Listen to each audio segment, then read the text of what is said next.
Break ನಂತರ ಬೆಂಗಳೂರು ಫಸ್ಟ್ಗೆ ಸ್ವಾಗತ. ಬಿಬಿಎಂಪಿ ಕಾಮಗಾರಿ ಕಳಪೆ ಅನ್ನೋದಕ್ಕೆ ಮೈಸೂರು ರಸ್ತೆ ಫ್ಲೈಓವರ್ ಸಾಕ್ಷಿಯಾಗಿ ನಿಂತಿದೆ. 2 ದಿನ ಸುರಿದ ಮಳೆಗೆ ಫ್ಲೈಓವರ್ ಮೇಲೆ ಹಾಕಿದ್ದ ಡಾಂಬರ್ ಕಿತ್ತು ಬಂದಿದ್ದು ಪ್ರಯಾಣಿಕರು ಪರದಾಡುವಂತಾಗಿದೆ. ಸಿರ್ಸಿ ಫ್ಲೈಓವರ್ ದುರಸ್ತಿ ಮಾಡ್ತೀವಿ ಅಂತ ಅಗದಿದ್ದ ಜಾಗವನ್ನ ಸರಿಪಡಿಸಲಾಗದೆ ಹಂಪ್ ಹಾಕಲಾಗಿತ್ತು. ಈಗ ಹಂಪ್ ಮೇಲಿದ್ದ ಡಾಂಬರ್ ಕಿತ್ತು ಬಂದಿದೆ. ಮೈಸೂರು ರಸ್ತೆ ಫ್ಲೈಓವರ್ನ ಚಿತ್ರಣದ ವರದಿಯನ್ನು ನೀಡಿದ್ದಾರೆ ನಮ್ಮ ಪ್ರತಿನಿಧಿ ಅಶ್ವಿನಿ.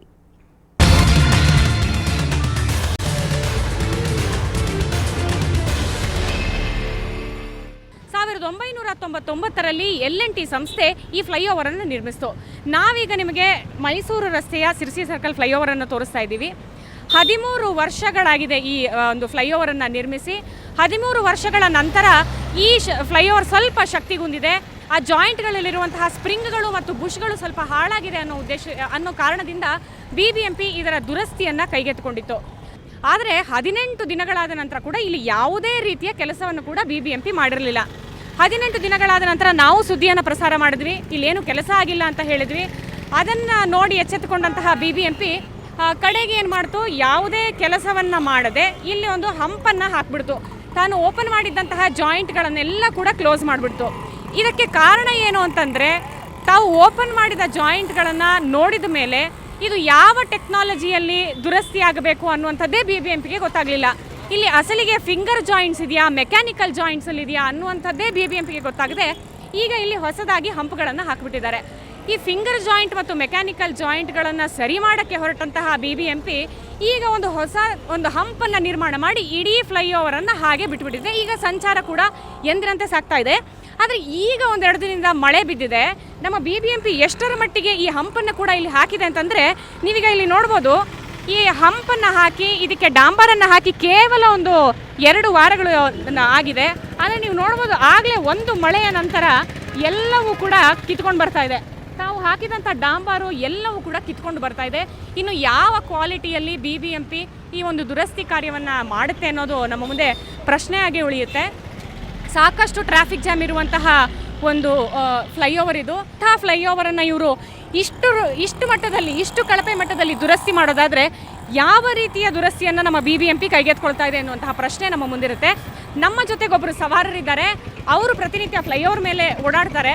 ಈಗ ಈ ದುರಸ್ತಿ ಬಗ್ಗೆ ಅವ್ರೇನು ಹೇಳ್ತಾರೆ ಕೇಳೋಣ. ಸರ್ ಹೇಳಿ, ಇದೇನೋ ರಿಪೇರಿ ಮಾಡ್ತೀವಿ ಅಂತ ತೆಗೆದ್ರು, ಏನಾಯ್ತು ಆಮೇಲೆ? ಇದು ಲಬ್ಬರ್ ಥರ ಇತ್ತು ಇದೆಲ್ಲ ಫಸ್ಟು. ಆಮೇಲೆ BBMP ಅವರೆಲ್ಲ ಈ ಥರ ಹಂಪ್ಸ್ ಮಾಡಿದ್ರು. ಆಮೇಲೆ ಮತ್ತೆ ಅದು ಹಂಗೆ ಮಳೆ ಕಾಲದಲ್ಲೆಲ್ಲ ಅದು ಇದಾಗ್ಬಿಡ್ತದೆ. ಆಮೇಲೆ ಬಂದು ಆವಾಗ BBMP ಅವರು ಹಂಪ್ಸ್ ಥರ ಹಾಕ್ತಾರೆ. ಇದಕ್ಕೆಂದ ಪಬ್ಲಿಕ್ಗೆ ತೊಂದರೆ ಆಗ್ತಾ ಇದೆ. ಸಡನ್ ಓಡಾಡಿಸ್ಕೊಂಡು ಬಂದು ಬ್ರೇಕ್ ಹೊಡಿತಾರೆ. ಅವ್ರ ಹಿಂದೆ ಯಾರೋ ಬಂದು ಗುಡ್ತಾವ್ರೆ, ಕಾಲು ಕೈ ಮುರಿದಾಕೊಂಡು ಮನೆಗಳಿಗೆ ಹೋಯ್ತಾವ್ರೆ. ಆ ಥರ ತೊಂದರೆ ಆಗ್ತಾ ಇದೆ. ಮಳೆ ಕಾಲದಲ್ಲಿ ಅಲ್ಲಿ ಫುಲ್ ಬೀಳುತ್ತೆ. ಅಲ್ಲೆಲ್ಲ ಮಳೆಯಲ್ಲಿ ನೀರು ನಿಂತ್ಕೊಳ್ತೆ. ಬಟ್ ಅದು ನೀರು ಹೋಗಲ್ಲ. ಅದು ಗಾಡಿಗಳು ಅವ್ರು ಬಂದು ಅದ್ರಲ್ಲಿ ಪಚ್ ಅಂತ ಒಂಥರ ಎಗರಾಡಿಸಿ ಗಾಡಿನೂ ಈಗ ಪ್ರಾಬ್ಲಮ್ ಆಗುತ್ತೆ. ರಾತ್ರಿ ಟೈಮಲ್ಲಿ ಜನಗಳಿಗೆ ಫುಲ್ ತೊಂದರೆ ಆಗ್ತಾ ಇದೆ. ಹೊಡೆದಾಗಿದ್ರು ಇದು 20 ದಿವಸ ಮತ್ತೆ ಏನಾಯ್ತು ಮತ್ತೆ ಹಂಪ್ಸ್ ಮಾಡಿ ಬಿಟ್ಬಿಟ್ರು. ಇದು ಇನ್ನಾದರೂ BBMP ಎಚ್ಚೆತ್ತುಕೊಳ್ಳಿ, ಇನ್ನಾದರೂ ದುರಸ್ತಿ ಕಾರ್ಯವನ್ನು ಸರಿಯಾಗಿ ಮಾಡಲಿ ಅನ್ನುವಂಥ ಮಾತನ್ನು ಹೇಳ್ತಾ ಇದ್ದೀವಿ. ನಿಜಕ್ಕೂ ಕೂಡ BBMP ಎಚ್ಚೆತ್ತುಕೊಳ್ಳೋ ಅವಶ್ಯಕತೆ ಈಗ ಕಾಣ್ತಾ ಇದೆ. ಕ್ಯಾಮರಾಮನ್ ಅತಿಕ್ ಜೊತೆ 7 ಬೆಂಗಳೂರು. ಕಾರ್ ಓಡಿಸ್ತೀರಾ? ಕಾರಿಗೆ ಕೂಲಿಂಗ್ ಪೇಪರ್ ಹಾಕಿಸ್ಕೊಂಡಿದ್ದೀರಾ? ಹಾಗಾದ್ರೆ ಅವುಗಳನ್ನು ಈಗಲೇ ತೆಗೆಸ್ಬಿಡಿ. ಇಲ್ಲದಿದ್ದರೆ ಮೇ 19ರ ನಂತರ ದಂಡ ಕಟ್ಟಬೇಕಾಗತ್ತೆ. ಇದು ಸುಪ್ರೀಂ ಕೋರ್ಟ್ ಆದೇಶ. ಎಲ್ಲರೂ ಪಾಲಿಸಲೇಕೋ, ಇಲ್ಲದಿದ್ದರೆ ಲೈಸೆನ್ಸ್ ಅನ್ನ ಕಳೆದುಕೊಳ್ಬೇಕಾಗತ್ತೆ. ಎಚ್ಚರ.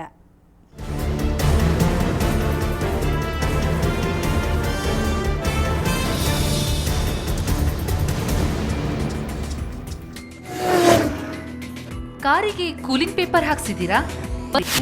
ಮೇ 19ರ ನಂತರ ಕೂಡ ಕಾರಿಗೆ ಕೂಲಿಂಗ್ ಪೇಪರ್, ಕಪ್ಪು ಗಾಜು ಇದ್ರೆ ದಂಡ ಕಟ್ಟಬೇಕಾದೀತು. ಇದನ್ನ ಮೀರೋದಕ್ಕೆ ಹೋಗಬೇಡಿ. ಇದು ಸುಪ್ರೀಂ ಕೋರ್ಟ್ ತೀರ್ಪು. ಹೀಗಾಗಿಯೇ ಈಗ ಬೆಂಗಳೂರಿನಲ್ಲಿ ಕಾರಿಗೆ ಹಾಕಿಸಿದ್ದ ಕಪ್ಪು ಗಾಜು ಮತ್ತು ಕೂಲಿಂಗ್ ಪೇಪರ್ ತೆಗೆಯುವ ಕೆಲಸ ಚುರುಕುಗೊಂಡಿದೆ. ಈ ತೀರ್ಪು ನೀಡೋದಕ್ಕೆ ಕಾರಣಗಳಿವೆ. ಕೂಲಿಂಗ್ ಪೇಪರ್ ಅಳವಡಿಸಿರುವ ಕಾರಿನ ಒಳಗೆ ಏನೇ ಅನಾಚಾರ, ಅತ್ಯಾಚಾರ ನಡೆದ್ರೂ ಇದು ಉಗ್ರರಿಗೂ ವರದಾನವಾಗ್ತಿದೆ ಎಂಬ ಕಾರಣಕ್ಕೆ ನ್ಯಾಯಾಲಯ ಈ ತೀರ್ಮಾನ ತೆಗೆದುಕೊಂಡಿದೆ.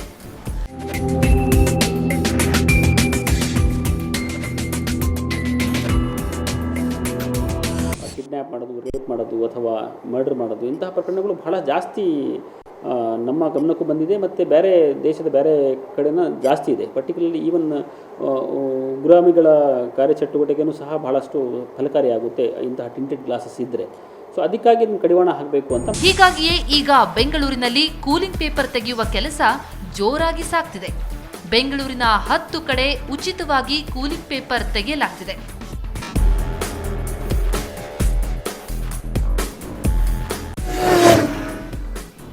ಕೂಲಿಂಗ್ ಪೇಪರ್ ತೆಗೆಯುವ ಸ್ಥಳಗಳು: ಶಿವಾಜಿನಗರದ BRV ಮೈದಾನ, ಆಡುಗೋಡಿ ಮತ್ತು ಮೈಸೂರು ರಸ್ತೆಯಲ್ಲಿರುವ ನಗರ ಸಶಸ್ತ್ರ ಮೀಸಲು ಪಡೆ ಮೈದಾನಗಳು, ಮಲ್ಲೇಶ್ವರಂನ ಮಲ್ಲೇಶ್ವರಂ ಮೈದಾನ ಮತ್ತು ಮಾಧವನ್ ಪಾರ್ಕ್, BIAL ರಸ್ತೆಯ ಟೋಲ್ ಪ್ಲಾಜಾ, ಯಲಹಂಕ ಪೊಲೀಸ್ ಠಾಣೆ, ಇಂದಿರಾನಗರದ PDA ಕಾಂಪ್ಲೆಕ್ಸ್, ಫ್ರೇಜರ್ ಟೌನ್ನ MG ರಸ್ತೆಯಲ್ಲಿರುವ ಈಸ್ಟ್ ಫುಟ್ಬಾಲ್ ಮೈದಾನ ಹಾಗೂ ಕಂಠೀರವ ಕ್ರೀಡಾಂಗಣದಲ್ಲಿ ಕೂಲಿಂಗ್ ಪೇಪರ್ ತೆಗೆಯುವ ಕೆಲಸ ನಡೆಯುತ್ತಿದೆ. ಈ ನಿರ್ಬಂಧದಿಂದ Z ಮತ್ತು Z+ ಭದ್ರತೆ ಇರುವ ವಾಹನಗಳಿಗೆ ವಿನಾಯಿತಿ ಇದೆ. ಆದರೆ ಇದು VVIPಗಳು, ಸಿನಿಮಾ ತಾರೆಯರು, ಜನಪ್ರತಿನಿಧಿಗಳಿಗೆ ತೊಂದರೆಯಾಗಲಿದೆ ಅನ್ನೋ ವಾದವೂ ಇದೆ. ಇನ್ನು ಕೂಲಿಂಗ್ ಪೇಪರ್ ಅಳವಡಿಸುತ್ತಿದ್ದ ವ್ಯಾಪಾರಿಗಳಿಗೆ ಇದು ಬಹುದೊಡ್ಡ ನಷ್ಟ.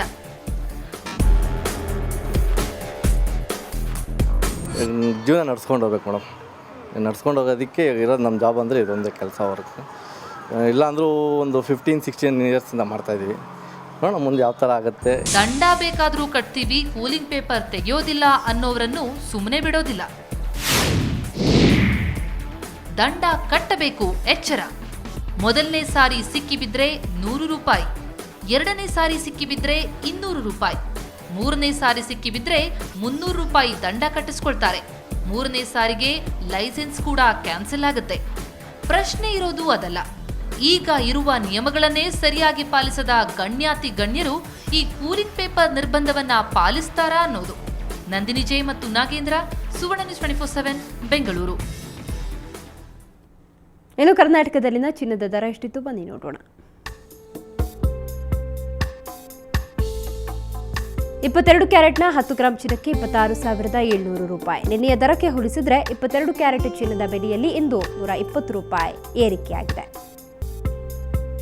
24 ಕ್ಯಾರೆಟ್ನ 10 ಗ್ರಾಂ ಚಿನ್ನಕ್ಕೆ 29,500 ರೂಪಾಯಿ. ನಿನ್ನೆಯ ದರಕ್ಕೆ ಹೋಲಿಸಿದರೆ 24 ಕ್ಯಾರೆಟ್ ಚಿನ್ನ 10 ಗ್ರಾಂ ಚಿನ್ನದ ಬೆಲೆ ಇಂದು 320 ರೂಪಾಯಿ ಏರಿಕೆ ಕಂಡಿದೆ. ಬೆಂಗಳೂರು ಫಸ್ಟ್ನಲ್ಲಿ ಈಗ ಮತ್ತೊಂದು ಬ್ರೇಕ್.